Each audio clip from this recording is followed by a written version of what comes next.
నమస్కారం, welcome to వి3 news లక్ష్య సమాజ హితం. నేను స్వాతి. ముందుగా బులెటిన్ హెడ్లైన్స్ చూద్దాం.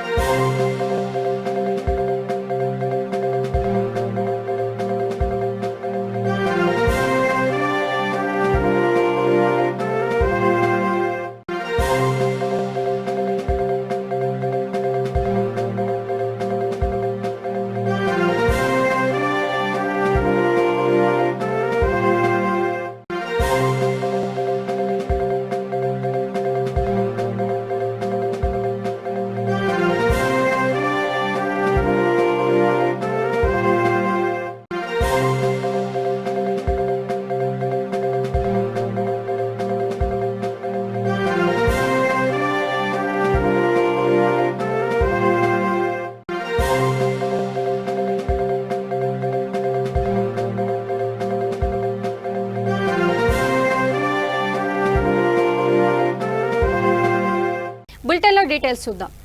యాస్ తుఫాను ప్రభావిత ఒడిశా, పశ్చిమ బెంగాల్లో నేడు ప్రధాని నరేంద్ర మోదీ పర్యటించనున్నారు. తుఫాను వల్ల జరిగిన నష్టం, చేపడుతున్న సహాయ చర్యలను అడిగి తెలుసుకోనున్నారు. హెలికాప్టర్ ద్వారా ఏరియల్ సర్వే నిర్వహించి నష్టాన్ని అంచనా వేయనున్నట్లు సమాచారం. ఈ మేరకు ఆయన ఢిల్లీలో సంబంధిత అధికారులతో సమీక్ష నిర్వహించారు. వీలైనంత త్వరగా సాధారణ పరిస్థితులు నెలకొనేలా చర్యలు తీసుకోవాలని కేంద్ర, రాష్ట్ర సంస్థలను ఆదేశించారు.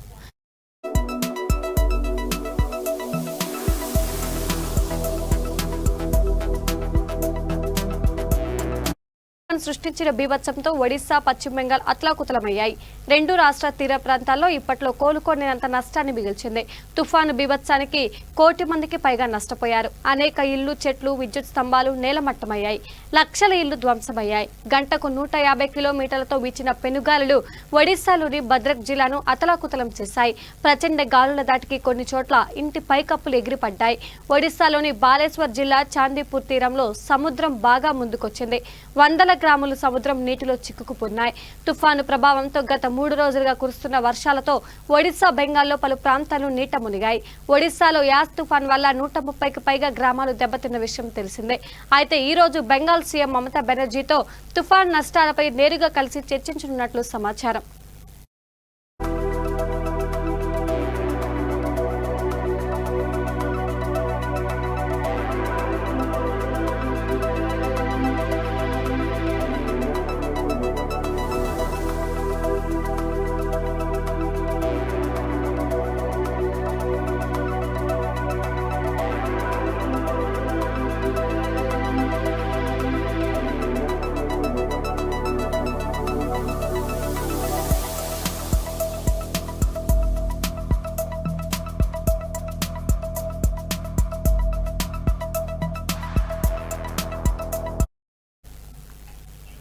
అల్లోపతి వైద్యంపై, ఆధునిక మందులపై వివాదాస్పద వ్యాఖ్యలు చేసి చిక్కుల్లో చిక్కుకున్న యోగా గురువు రామ్దేవ్ బాబా తాజాగా మరోసారి వివాదాస్పద వ్యాఖ్యలు చేశారు.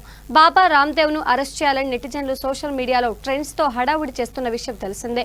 అయితే వారిని ఉద్దేశిస్తూ వాళ్ళ బాబు కూడా స్వామి రామ్దేవ్ ను అరెస్ట్ చేయలేడు అంటూ ఛాలెంజ్ విసిరారు. సోషల్ మీడియాలో వస్తున్న విమర్శలపై జూమ్ మీటింగ్ లో ఓ వ్యక్తి రామ్దేవ్ ను ప్రశ్నించగా వాళ్ళేదో గోల చేయడానికి ప్రయత్నిస్తున్నారు. దొంగ రామ్దేవ్, గజ దొంగ రామ్దేవ్ ను అరెస్ట్ చేయాలి అంటూ ఏవేవో ట్రెండ్స్ క్రియేట్ చేస్తున్నారు. చేసుకుంటే చేసుకోనివ్వండి, కానీ అరెస్ట్ అనేది అసాధ్యం.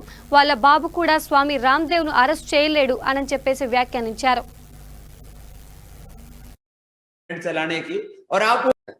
अब उनके खैर अरेस्ट तो किसी वो जो है उनका उनका बाप भी कोई नहीं कर सकता स्वामी रामदेव को लेकिन एक शोर मचा रहे हैं कि quick arrest Swami Ramdev, quick arrest Swami Ramdev. कभी कुछ चलाते हैं, कभी कुछ चलाते हैं, कभी ठग रामदेव, कभी महाठग रामदेव, कभी जो है कभी गिरफ्तार रामदेव। अब चलाते रहते, चलाने दो। तुम अपने लोगों को भी थोड़ा सा बीच बीच में अब ये प्रैक्टिस हो गई है ट्रेंड चलाने की, और आप वो ट्रेंड में हमेशा ही जो टॉप पर पहुंच जाते हो, इसके लिए भी आपका बहुत बहुत अभिनंदन। अब उनके खैर अरेस्ट तो किसी वो जो है उनका बाप भी कोई नहीं कर सकता स्वामी रामदेव को लेकिन एक शोर मचा रहे हैं कि quick arrest Swami Ramdev, quick Anandaiah మందు పెద్దలకు మాత్రమేనా, పేదలకు ఇవ్వకూడదా? పేదలకు పంపిణీ ఆపేసి పేదోళ్లకు బకెట్లు పంపించడం ఎక్కడి న్యాయం అని మాజీ మంత్రి సోమిరెడ్డి చంద్రమోహన్ రెడ్డి ప్రశ్నించారు. గురువారం ఆయన నెల్లూరులోని తన నివాసం నుంచి మీడియాతో మాట్లాడారు. కృష్ణపట్నం పోర్టులోని సివిఆర్ ఫౌండేషన్ బిల్డింగ్ లో అనధికారంగా వేలాది మందికి తయారు చేయించుకుంటున్నట్లు ఆరోపించారు. ఆనందయ్య మందుతో ఎలాంటి సైడ్ ఎఫెక్ట్లు లేవని ఆయుష్ కమిషనర్, రాష్ట్ర హెల్త్ సెక్రటరీ ప్రకటించినా మందు పంపిణీకి ఎందుకు అనుమతి ఇవ్వడం లేదని ప్రశ్నించారు. ఆనందయ్య బీసీ కాకుండా అగ్రవర్ణానికి చెందిన వ్యక్తి అయి ఉంటే ఇన్ని రోజులు అక్రమంగా నిర్బంధించేవారా అని ప్రశ్నించారు. ఈ మందు పంపిణీ విషయంలో వెంటనే నిర్ణయం తీసుకోకపోతే ప్రజలు క్షమించరన్నారు. కృష్ణపట్నం ఆనందయ్య ఆయుర్వేద మందు విషయం ఇంకా సమస్య కొనసాగుతూనే ఉంది. ప్రభుత్వం క్లియరెన్స్ ఇవ్వదు, పేదవాళ్ళకి ఆ మందు పంపకం ఆపేస్తుంది. ఇక్కడ మాత్రం సివిఆర్ ఫౌండేషన్లో అనధికారికంగా 1000 ప్యాకెట్లు తయారు చేస్తారు, అది కొనసాగుతూనే ఉంటుంది. ఇది డైరెక్ట్గా జనసేన వాళ్ళ లీడర్స్ ఓపెన్గా వీడియోలతో కూడా రిలీజ్ చేసినారు. ఇది నగ్న సత్యం, ఇది అందరికీ తెలిసిన ఓపెన్ ఫ్యాక్ట్. అంటే మీరు ఆయన మందు పంపిణీ ఆపేస్తారు, పేదోళ్ళకి మందు అందకూడదు, పెద్దోళ్ళు మాత్రం రోజు 1000 ప్యాకెట్లు తెంచుకొని కావాల్సిన వాళ్ళకి మీరు ప్యాకెట్లు పంపిస్తారు. బెంగళూరుకి, మెడ్రాస్, చెన్నైకి, హైదరాబాద్కి అంతా. ఇది ఎక్కడ న్యాయం అని అంటా నేను ఒక్కటే క్వశ్చన్ చేస్తుండా. ఆనందయ్య ఒక మంచోడు, సౌమ్యుడు. వాళ్ళ తల్లిగారి దగ్గర నుంచి 40 ఏళ్ల నుంచి ఆయుర్వేద మందులు ఇస్తున్నారు. ఆయన మీద ఎక్కడ కంప్లైంట్ లేదు. 1000 మంది, దాదాపు 70-80 వేల మంది ఆ మందు తీసుకోకపోతే ఈరోజు డైరెక్ట్గా దానివల్ల నష్టపడ్డామని, ఆరోగ్యం దెబ్బతిన్నదని ఎవరూ కంప్లైంట్ చేసే పరిస్థితి లేదు. ఒకవేళ ఏదైనా ఆయన వాళ్ళకి ఆ వ్యక్తులకి ఇతర ఆరోగ్య సమస్యలు ఉండి ఇబ్బందులు వస్తే ఎక్కడన్నా వచ్చినాయేమో మనకు తెలియదు. కానీ నేనేమంటానంటే ఈరోజు మేము ఎందుకు చెప్తున్నాము, ఆ 40 years ఆ ఫ్యామిలీ బ్యాక్గ్రౌండ్ చూసి నమ్మకంతో చెప్తున్నాం. మాగుంట శ్రీనివాసరెడ్డి గారు వచ్చారు, నేను ఆ మందు వేసుకున్నాను, నేను నమ్ముతున్నాను, మా ఒంగోలు ప్రజలందరూ అడుగుతున్నారు, ఆ తయారీని మొదలు పెట్టించండి అని చెప్పాడు. రాములు గారు, ఆయుష్ డైరెక్టర్ గారు, ఎలాంటి సైడ్ ఎఫెక్ట్స్ లేవు, కంట్లో మందుతో కూడా పర్ఫెక్ట్గా ఉందని చెప్పినారు. ఆఖరికి ప్రభుత్వం హెల్త్ సెక్రటరీ అనిల్ కుమార్ సింగ్ చాలా క్లియర్గా ఎక్కడ ఎటువంటి నష్టం కలగటం లేదు ఆ మందు వల్ల, కానీ ఆ ట్రయల్స్ పూర్తయిన తర్వాత గవర్నమెంట్ డెసిషన్ తీసుకుంటుందని చెప్పాడు. ఎందుకు ఇంత ఆలస్యం చేస్తున్నారు? రెండోది ఏంటంటే, ఆయన్ని తీసుకోపోయి మీరు ఒక బీసీ కాబట్టి, సౌమ్యుడు, మంచోడు, యాదవ్ కులానికి సంబంధించినోడు కాబట్టి తీసుకుపోయి అనధికారికంగా నిర్బంధం చేసేసి ఈ పని చేస్తున్నారు. ఇంకొక ఫార్వర్డ్ క్యాస్ట్ అయితే చేస్తారా మీరు? చేరుగా. ఇది న్యాయం కాదు, కరెక్ట్ కాదు. ఇది ఆనందయ్యని ఫ్రీగా వదిలేసేసేయండి. ఆనందయ్య మందు పంపిణీ విషయంలో ఒక్క క్షణం కూడా ఆలస్యం చేయబాకండి, లేకపోతే మిమ్మల్ని ప్రజలు క్షమించరు. కొంతమంది మీడియాలో, సోషల్ మీడియాలో మాట్లాడుతున్నారు, నేను కాదంటాంలే. నేనేమంటానంటే, మీకు డౌట్స్ ఉండేవాళ్ళు ఆ మందు వాడొద్దు. రెండోది, ఇది ఆయుర్వేద, దీనివల్ల కించిత్ నష్టం లేదని డైరెక్ట్గా ఆయుష్ డైరెక్ట్ చెప్పిన తర్వాత వచ్చిన ఇబ్బంది ఏంటి? ఇది ఏదేమైనా దీన్ని ఈ విధంగా పేద ప్రజలకి రూపాయి తీసుకోకుండా సేవ చేసే ఒక మంచి వ్యక్తిని, 40 years బ్యాక్గ్రౌండ్ ఉండే, ఆయుర్వేదంలో 40 years బ్యాక్గ్రౌండ్ ఉండే వ్యక్తిని ఈ విధంగా ఇబ్బందులు పాలు చేయడం కరెక్ట్ కాదు. దానివల్ల లక్షల మంది ప్రజలు. రంగారెడ్డి జిల్లా మీర్పేట పోలీస్ స్టేషన్ పరిధిలోని మందమల్లమ్మ చౌరస్తాలోని చెక్పోస్ట్ ను రాచకొండ పోలీస్ కమిషనర్ మహేష్ భగవత్ పరిశీలించారు. మందమల్లమ్మ చౌరస్తాలో వాహనాలను తనిఖీ చేశారు. పాసులు లేకుండా అనుమతి లేని వ్యక్తులు బయట తిరగటం చాలా వరకు తగ్గిపోయిందని సిపి అన్నారు. చెక్పోస్ట్ లో అంబులెన్స్లు, వైద్య సిబ్బంది ప్రత్యేక లైన్లో వాహనాలు వెళ్లేందుకు ఏర్పాట్లు చేసినట్లు సిపి తెలిపారు. లాక్డౌన్ నిబంధనలు తెలుసుకొని ప్రజలు రూల్స్ పాటిస్తున్నారని సిపి అన్నారు. ప్రజలు మరో కరోనా నిబంధనలు పాటించడం ద్వారా కరోనా పాజిటివ్ రేటు తగ్గుతుందని అన్నారు. లాక్డౌన్ సడలింపు సమయంలో ప్రజలు గుంపులుగా ఉండకుండా భౌతిక దూరం పాటించాలని విజ్ఞప్తి చేశారు. విధులు నిర్వహిస్తున్న పోలీస్ సిబ్బందికి శానిటైజర్, స్నాక్స్ ను పంపిణీ చేశారు.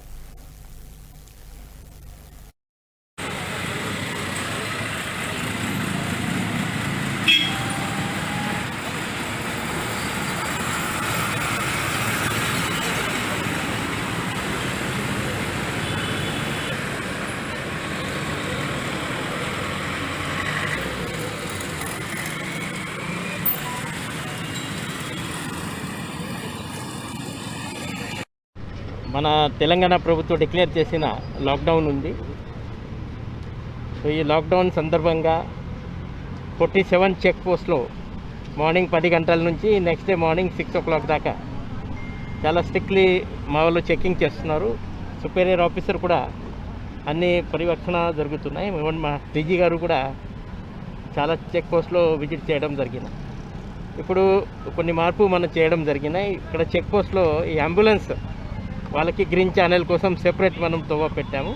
డాక్టర్స్ కావచ్చు, అంబులెన్స్ కావచ్చు, తర్వాత ఫైర్, పోలీస్ వెహికల్స్ సెపరేట్ లైన్లో మనం పంపిస్తున్నారు. ఈ వితౌట్ పాస్, వితౌట్ పర్మిషన్ తిరిగిన వాళ్ళ సంఖ్య ఇప్పుడు చాలా తగ్గినాయి. చాలామందికి ఇప్పుడు అర్థం చేసుకున్నారు. వాళ్ళు లాక్డౌన్ రూల్స్ ఏమున్నాయి, ఆ నియమాలు వాళ్ళు పాటిస్తున్నారు. సో కేసెస్ కూడా ఇప్పుడు తగ్గుతున్నాయి. తర్వాత మనది ఈవెన్ పాజిటివ్ కేసెస్ కూడా ఇప్పుడు తగ్గుతున్నాయి. సో ఇదే కంటిన్యూ చేస్తే పక్క ఈ కరోనా వేవ్, మన సెకండ్ వేవ్, అది పక్క వీ కెన్ ప్రివెంట్ అన్నమాట. సో ప్రతి ఒక్కరి ఈ నియమాన్ని పాటించి స్టే హోమ్, స్టే సేఫ్. తర్వాత ఈ పొద్దున 6 to 10 పీరియడ్లో ఎక్కువ ఒకటే చోట్ల రద్దీ కాకుండా భౌతిక దూరాలు పక్కా పాటించాలా అక్కడ. తర్వాత చేతులు పక్కా మీరు కడగాల. ఈ లాక్డౌన్ అది 10 o'clock అయిన తర్వాత ½ an hour మన రిలాక్సేషన్ ఇస్తున్నారు. ఇంకా వెహికల్స్ మూవ్మెంట్ కోసం మాత్రం 10:30 తర్వాత ఎవరైనా వితౌట్ రీజన్ మూవ్మెంట్ చేస్తే అది లాక్డౌన్ మన డిజాస్టర్ మేనేజ్మెంట్ యాక్ట్ తర్వాత 188 IPC కింద పక్కా అది కేసెస్ బుక్ అవుతున్నాయి. తర్వాత ఇంకా కొంతమంది మాస్క్ అది సరిగా ధరించలేదు, వాళ్ళు కూడా మాస్క్ అది ప్రాపర్గా ధరించాలని. అదర్వైజ్ అది కూడా 1000 రూపాయల జుర్మానా ఉన్న కేసు వాళ్ళ మీద పడుతుంది. జాబ్ కార్డుతో ఉపాధి పొందుతున్న మహిళలతో అనంతపురం జిల్లా కలెక్టర్ గంధం చంద్రుడు మమేకమయ్యారు. 2006 సంవత్సరంలో దేశంలోనే మొట్టమొదటి ఉపాధి హామీ జాబ్ కార్డును ఆనాటి ప్రధానమంత్రి మన్మోహన్ సింగ్ చేతుల మీదుగా అందుకున్న పెద్దక్క అనే మహిళతో జిల్లా కలెక్టర్ గంధం చంద్రుడు మాట్లాడారు. 15 ఏళ్ల ఉపాధి హామీ పథకం ఆమెకు ఎలా ఉపయోగపడిందని జిల్లా కలెక్టర్ వాకబు చేశారు. నార్పల మండలంలోని బండ్లపల్లె గ్రామంలో ఉపాధి హామీ పనుల పర్యవేక్షణలో ఉన్న కలెక్టర్ మొట్టమొదటి జాబ్ కార్డు గ్రహీతను పలకరించారు. ఉపాధి హామీ పథకం వచ్చిన తరువాత కూలీ ధరలు పెరిగాయని, పని దొరకదనే అభద్రతా భావం తొలగిపోయిందని పెద్దక్క తెలిపారు. ప్రభుత్వం అందించే ఇతర పథకాల ద్వారా కడుపు నిండా భోజనం చేయగలుగుతున్నామని, అప్పులు తీర్చేసుకొని ప్రస్తుతం పొదుపు కూడా చేయగలుగుతున్నామని చెప్పారు. 70,000 మంది వరకు ఉన్నారు, దాదాపు 46 లక్షలు. అందులో టెస్టులు ఇప్పటి వరకు మనం కోవిడ్ టెస్టులు, కరోనా టెస్టులు 15,30,000 మందికి టెస్టులు చేయగలిగాము. అంటే ఒక 10 లక్షల జనాభాకు దాదాపుగా 3,70,000 మందికి టెస్ట్స్ పర్ మిలియన్. 10 లక్షల జనాభాకు 3,71,000 మందికి మనం టెస్టులు చేయగలిగాము. అంటే స్టేట్ యావరేజ్ కంటే కూడా మనం బెటర్గా చేయగలిగాము. ఇందులో టోటల్గా 1,34,000 పాజిటివ్ కేసెస్ వచ్చాయి ఈరోజు వరకు. మొత్తం లాస్ట్ ఇయర్ మార్చ్ 29వ తారీఖున ఎప్పుడైతే ఫస్ట్ కేసు వచ్చిందో అప్పటి నుండి ఇప్పటి వరకు అంటే 15,29,000 టెస్టులలో 1,34,000 పాజిటివ్ కేసులు వచ్చాయి. మొత్తం ఓవరాల్గా పాజిటివిటీ చూసుకుంటే 8.77, అంటే స్టార్టింగ్ నుండి ఇప్పటి వరకు. అందులో 94.26% ఈ 1,34,000లో 1,26,378 మంది సక్సెస్ఫుల్గా రికవర్ అయిపోయి డిశ్చార్జ్ కాబడ్డారు. అంటే 94.26%. డెత్ రేటు మొత్తం 868 మంది చనిపోయారు.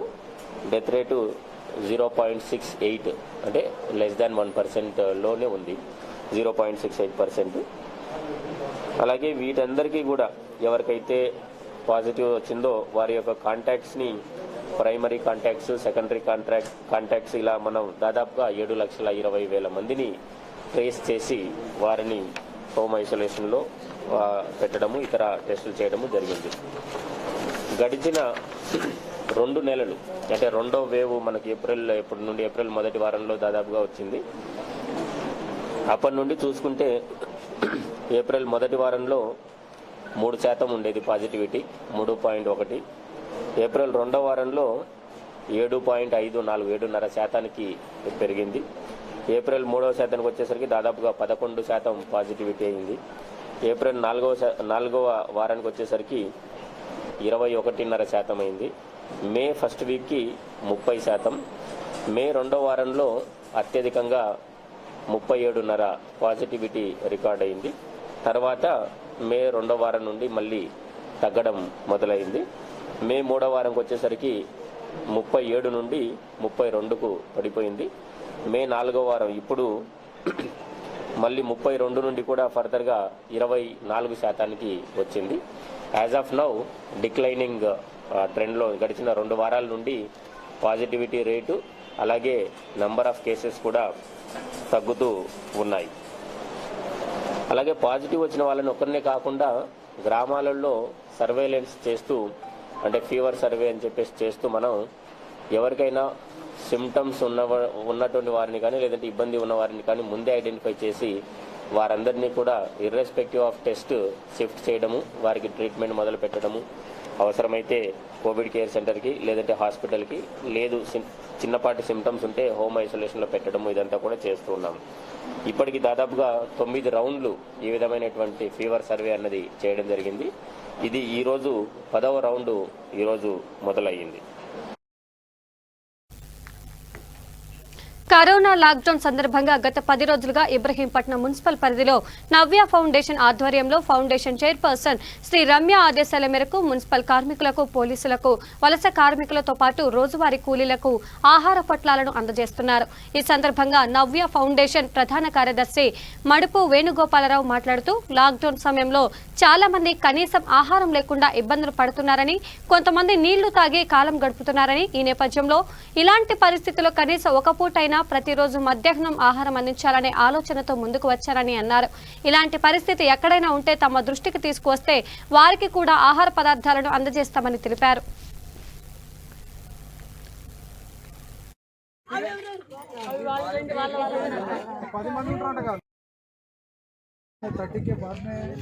वेणुगोपाल के नाम से चालू हो जाओ।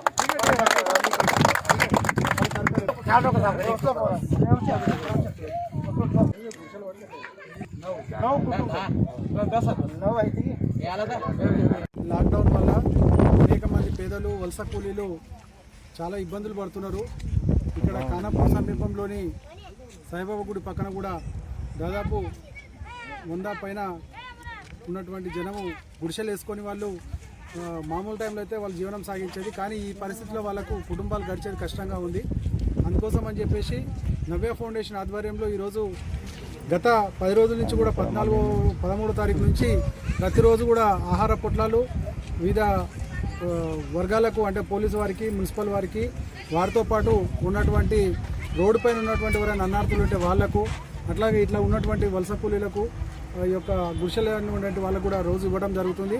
అయితే ఈరోజు వారు మాకు బియ్యం కావాలి, ఎందుకంటే ఈ యొక్క భోజనం మీరు ఇచ్చిపోతున్నది ఉదయం పూట ఇచ్చిపోతారు, మళ్ళీ సాయంత్రం కూడా మాకు తినడానికి ఇబ్బంది అవుతుంది, బయటికి వెళ్ళే పరిస్థితి లేదు, ఎవరింటికి ముందరికి పోయి బిచ్చం అడుగుదామన్నా కానీ ప్రతి ఒక్కరి ఇంటికి దర్వాజాలు పెట్టేసుకొని లోపలికి కనీసం మమ్మల్ని అలౌ చేయట్లేదు, మాకు బాగా ఇబ్బందులు ఉందంటే వాళ్ళ కొరకు ఈరోజు ఇక్కడ 75 కిలోల బియ్యాన్ని వాళ్ళకు అందజేయడం జరిగింది. మళ్ళీ రేపు కూడా వాళ్ళకు ఇంకా కొంతమంది మిగిలి ఉన్నారు, వాళ్ళకు కూడా రేపు మళ్ళీ కొంత బియ్యాన్ని, అలాగే వాళ్ళకు రోజువారీ కూడా సంబంధించినటువంటి ఆ పిల్లలు, చిన్న చిన్న పిల్లలు ఉన్నారు, వాళ్ళందరికీ కూడా వారికి సంబంధించినటువంటి ఫుడ్ కానీ, బియ్యం కానీ, రేపు కూరగాయలు అవన్నీ కూడా రేపు వారికి నవ్య ఫౌండేషన్ ఆధ్వర్యంలో ఇవ్వడం జరుగుతుంది. నవ్య ఫౌండేషన్ లక్ష్యం కూడా ఏ ఒక్కరు కూడా, అంటే మీకు తెలుసు, మనం ఫస్ట్ నుంచి చెప్తున్నాం, ఆకలి, అవమానం, అసమానత లేని సమాజం మన నిర్మాణం అనుకున్నాం. అయితే ఈ లాక్డౌన్ సమయంలో ఆకలితో ఎవరు కూడా ఉండొద్దన్న ఉద్దేశంతో మాకు దోచినంత వరకు మేము సాయం చేస్తూ ఉన్నాం. దయచేసి అందరికీ, సమాజంలో ఉన్న పెద్దలందరికీ కూడా, సమాజంలో డబ్బు ఉన్నటువంటి వాళ్ళందరికీ కూడా, సమాజంలో తాము తిన్న తర్వాత మిగిలినది ఏదైతుందో దయచేసి వాళ్ళందరికీ మేము విజ్ఞప్తి చేస్తూ ఉన్నాం. మీరు కూడా మీ వంతు తోడ్పాటు అందించండి. మీకు ఎక్కడికక్కడ వీలుంటే 10 కిలోలు 5 కిలోల బియ్యం కూడా ఇట్లున్నటువంటి గుడిసెవాసులకు కానీ, లేకపోతే మీకు తెలిసినటువంటి డైలీ లేబర్స్ అడ్డ మీద చూస్తుంటాం మనం అనేక మందిని, వాళ్ళు ఉపాధి దొరకక మళ్ళీ ఇంటికి పోయి పస్తులో అనుకోని, మొన్న మాకు ఒక ప్రత్యక్ష ఉదాహరణ ఎదురైంది. అక్కడ ఒక దగ్గర అయితే ఒక వ్యక్తి నడుస్తూ పోతుకుంటే ఆయన ఆపి ఇవ్వలేనప్పుడు అప్పటికే ఒక ట్యాంకర్ నీళ్ళు తాగి కడుపు నింపుకుంటుండే ఆయన. అప్పటికే 2 రోజుల నుంచి భోజనం చేయాలని చెప్పి చాలా బాధ అనిపించింది. అట్లాంటి వ్యక్తులకు మనం కొంత సాయం చేసినట్టయితే మనం కూడా ఈ లాక్డౌన్ సమయం లోపల ప్రజలకు కొంత కాపాడినట్టు అవుతాం. భగవంతుడు కూడా మన అందరినీ కూడా కాపాడుతాడు. కాబట్టి ఈ కష్ట సమయంలో ఒకరికొకరు ఉండాలని చెప్పి ఏదైతే ఆకలి, అవమానం, అసమానత లేని సమాజం నిర్మాణం ఏదైతే ఉందో దానిలో ప్రకారంగానే దాంట్లో భాగంగానే మా చైర్మన్ శ్రీరామ్య గారి సూచన మేరకు మా ఫౌండేషన్ సభ్యులందరూ కూడా గత 14 రోజుల నుంచి ఈ కార్యక్రమంలో పాల్గొంటున్నారు. ఈ కార్యక్రమంలో ముఖ్యంగా మా ఫౌండేషన్ ఆర్గనైజ్ సెక్రటరీ మహేందర్ గారు, అలాగే మిగతా సోమయ్య గారు కానీ, కృష్ణ గారు కానీ వాళ్ళంతా కూడా గత 15 రోజుల నుంచి కార్యక్రమం పాల్గొంటున్నారు. వారికి కూడా మీ ద్వారా ధన్యవాదాలు తెలియజేస్తా ఉన్నాం. ఇంకా సమాజంలో అందరూ కూడా రావాల్సిందిగా కోరుతున్నాం.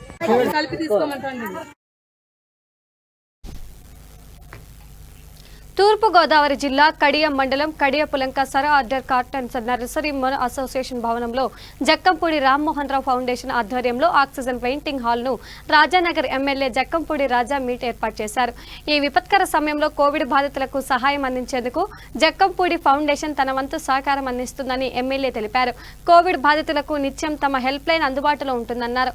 అసోసియేషన్ కార్యాలయంలో ఆక్సిజన్ సదుపాయాలతో 10 బెడ్స్ సిద్ధంగా ఉంటాయన్నారు. అత్యవసర పరిస్థితిలో ఇక్కడ ఆక్సిజన్ అందిస్తామని చెప్పారు. ఈ కార్యక్రమంలో అసోసియేషన్ అధ్యక్షులు పుల్లా చంటి, పాలకవర్గ సభ్యులు పాల్గొన్నారు.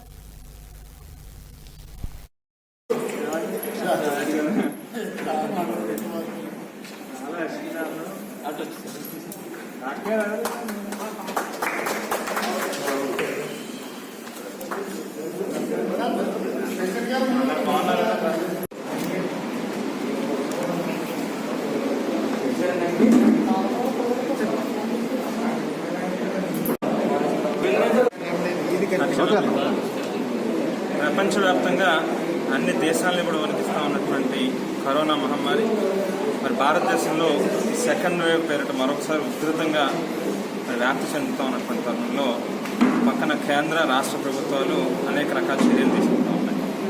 ఆర్థికంగా చాలా నష్టం జరుగుతుందనేటువంటి తెలిసినప్పటికీ కూడా ప్రజల యొక్క ఆరోగ్యం, వారి యోగక్షేమాలు ముఖ్యమైనటువంటి ఉద్దేశంతో ఇప్పటికే లాక్డౌన్ కూడా విధించినటువంటి విషయం కూడా మనందరికీ తెలుసు. మరో పక్కన ప్రభుత్వాలు చేసినటువంటి పని ప్రభుత్వం చేస్తూ ఉన్నప్పటికీ మరి ఎన్జిఓ ఆర్గనైజేషన్స్ ఎవరైతే స్వచ్ఛంద సేవా సంస్థలు ఉంటాయో వారు కూడా ముందుకొచ్చి పూర్తిగా కోవిడ్ విపత్కర పరిస్థితుల్ని ఎదుర్కోవాల్సినటువంటి పరిస్థితి.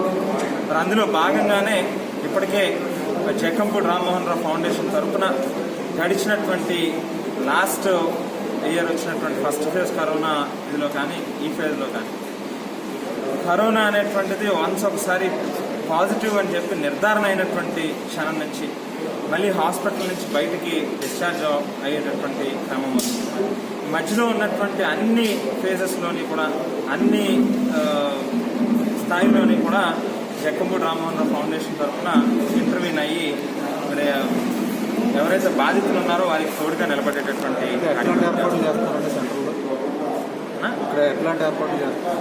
ఇప్పటికే కైవల్య రథం కానీ లేకపోతే సంజీవని రథం కానీ మరి అలాగే విరాట్ అమృత ఔషధి అనేటువంటి పేరిట కార్యక్రమాలు చేస్తూ ఉన్నాం. మరి ఇవాళ మరొక అడుగు ముందుకేసి జీవధార ఆక్సిజన్ పెద్దపల్లి జిల్లా రామగుండం పారిశ్రామిక ప్రాంతంలోని ఎన్జీపీసీ గోదావరికని యాటైకిన్ కాలనీలలో డీసీపీ రవీందర్ ఆధ్వర్యంలో పెట్రోలింగ్ నిర్వహించారు. కరోనా నేపథ్యంలో ఇష్టానుసారంగా బయట తిరిగితే కేసులు తప్పవని పోలీసులు హెచ్చరించారు. కోవిడ్ నిబంధనలకు విరుద్ధంగా రోడ్లపై తిరుగుతున్న ఆకతాయి యువకులకు పోలీసులు ఐసోలేషన్ కు పంపించారు. డీసీపీ మాట్లాడుతూ కరోనా వైరస్ బారిన పడి ప్రజలను రక్షించడానికి పోలీసు వారు రోడ్లపై ఉంటూ నిరంతరం ప్రజల కోసం పనిచేస్తుంటే కొంతమంది బాధ్యతారహితంగా వ్యవహరిస్తున్నారని, అనవసరంగా రోడ్లపై వస్తున్నారని అన్నారు. అలాంటి ఆకతాయిలను సుల్తానాబాద్ ఐసోలేషన్ కు తరలించినట్టు చెప్పారు. నిబంధనలు అతిక్రమిస్తే ఐసోలేషన్ కు పంపిస్తామని హెచ్చరించారు.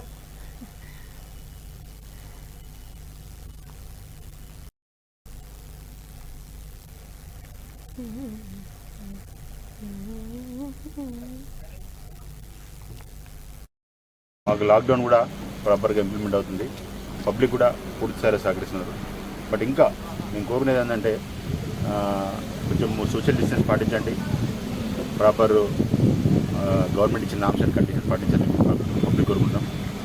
ఇప్పుడు కొత్త కాన్సెప్ట్ ఏంటంటే మా సిపి గారు ఆదేశించిన మరి కొత్త కాన్సెప్ట్ ఏంటంటే isolation Sultanabad, isolation Bellampalli, isolation Godavarikhani concept తీసుకురావడం జరిగింది. దీని కాన్సెప్ట్ ముఖ్య ఉద్దేశం ఏంటంటే ఎవరైతే పిల్లలు ఆకతాయిగా అల్లరి చిల్లరగా ఈ లాక్డౌన్ టైంలో కూడా బయటకు వచ్చి కావాలని తిరిగి ఎట్లుందని చెప్పి తీటతనానికి బయటకు వస్తే వాళ్ళని తీసుకొని ప్రాపర్గా ఒక వెహికల్లో ఎక్కించి వాళ్ళకు కొంత ప్రాపర్ కౌన్సిలింగ్ ఇచ్చి వాళ్ళకు కొంత అవగాహన కల్పించి వాళ్ళను బయట రాకుండా చూడడం మా బాధ్యత. దానికోసం సార్ ఇచ్చిన ఆదేశం మరి. కరోనా విపత్కర పరిస్థితుల్లో ప్రభుత్వ హాస్పిటల్కు ఎటువంటి సహాయం కావాలన్నా నెల్లూరు జిల్లా గూడూరు మాజీ మున్సిపల్ చైర్పర్సన్ పీసీఆర్ ట్రస్ట్ నిర్వాహకులు దేవసేనమ్మ దంపతులు అందించేందుకు ముందుంటారని ట్రస్ట్ సభ్యులు శ్రీధర్ వెల్లడించారు. గూడూరు పట్టణంలోని ప్రభుత్వ హాస్పిటల్కు మాజీ మున్సిపల్ చైర్పర్సన్ పీఎస్ఆర్ ట్రస్ట్ నిర్వాహకులు దేవసేనమ్మ, ఆమె భర్త శివకుమార్ రెడ్డి దాతృత్వంతో 100 ఆక్సిజన్ సిలిండర్లను రీఫిల్లింగ్ చేసి హాస్పిటల్ సిబ్బందికి అందజేశారు. కరోనా విపత్కర పరిస్థితుల్లో పీఎన్ఆర్ ట్రస్ట్ నిర్వాహకులు దేవసేనమ్మ దంపతులు 100 సిలిండర్లు రీఫిల్లింగ్ చేసి అందిస్తున్నారని చెప్పారు.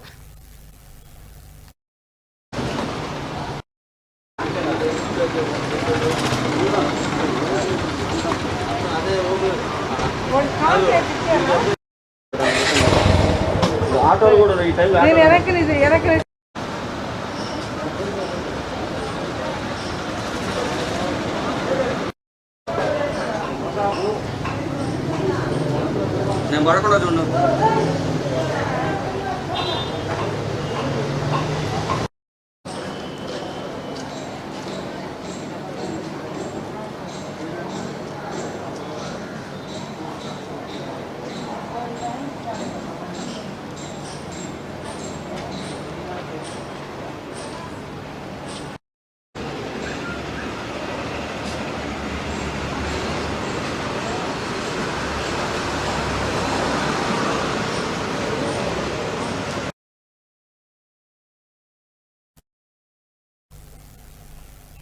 భద్రాద్రి కొత్తగూడెం జిల్లా జూలూరుపాడు మండలంలోని 52 మంది పేద పాస్టర్లకు ఖమ్మంకు చెందిన gospel for tribal social service society ఆధ్వర్యంలో 3 క్వింటాల బియ్యం, నిత్యావసర సరుకులు పంపిణీ చేశారు.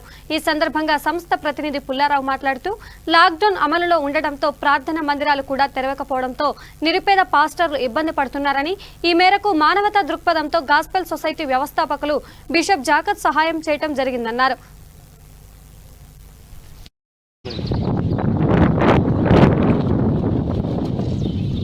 ఘనమైన నామానికి వందనాలు, స్తోత్రాలు చెల్లిస్తున్నాం ప్రభా. గడిచిన దినాలన్నీ ప్రభా నీ కృపలో నీ కాపుదల మమ్మల్ని అందరినీ సజ్జులుగా కాపాడి నీ కృప చేత మమ్మల్ని అందరినీ బలపరిచినటువంటి దేవానికి స్తోత్రాలు చెల్లిస్తున్నాం ప్రభా. అయా gospel for social service society Khammam వారిచే జీటీసీడబ్ల్యూఎస్ వ్యవస్థాపకులు బిషప్ జాకబ్ నాన్నగారు కరోనా కష్టకాలంలో పేద పాస్టర్లకు జూలూరుపాడు మండల పరిధిలో ఉన్న పేద పాస్టర్లందరికీ కూడా ఈ లాక్డౌన్ సమయంలో చర్చిలు ఓపెన్ కాక ఎంతోమంది కరోనాతో సఫర్ అవుతూ ఇబ్బంది పడుతున్న పాస్టర్ల యొక్క బాధలను ఆలకించి మానవతా దృక్పథంతో ఈ ఏరియాలో ఉన్న సుమారుగా 52 మంది పాస్టర్లకు ఈరోజు నిత్యావసర సరుకులను 25 కేజీల రైసు, అదేవిధంగా నిత్యావసర సరుకుల్ని పంపిణీ చేయడం జరుగుతుంది. ఎందుకంటే ప్రపంచాన్ని గడగడలాడిస్తున్న ఈ కరోనా ఈ సమయంలో భారతదేశంలో విపరీతంగా స్ప్రెడ్ అవుతున్న సమయంలో ఎంతోమంది నిరుపేదలు, అనాథలు, అదేవిధంగా పాస్టర్స్, స్థానిక ఉన్న పేదలందరూ కూడా ఎంతో ఇబ్బంది పడుతున్నారు. కాబట్టి మా సంస్థ ద్వారా మాకు చేతనైన సహాయంగా ఈరోజు ఈ జూలూరుపాడు మండలంలో ఉన్న ఈ పాస్టర్లందరూ కూడా ఇక్కడ పిలిపించి వారికి మా సంస్థ తరఫున జీటీసీడబ్ల్యూఎస్ సంస్థ తరఫున మా సంస్థ వ్యవస్థాపకులు బిషప్ జాకబ్ గారి తరఫున ఇవన్నీ పంపిణీ చేయడం జరుగుతుందని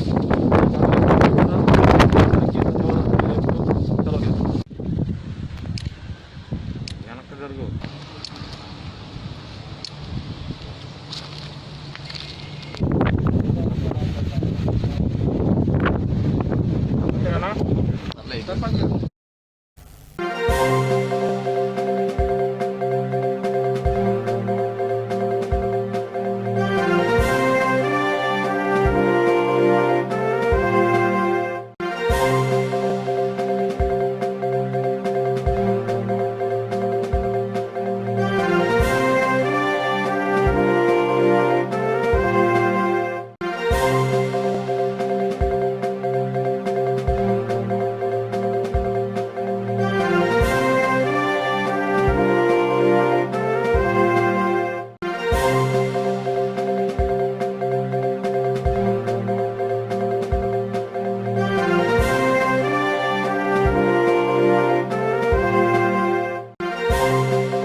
ఇవి బులెటిన్ అప్డేట్స్. చూస్తూనే ఉండండి V3 న్యూస్ లక్ష్యం సమాజ్ హితం. నమస్కారం.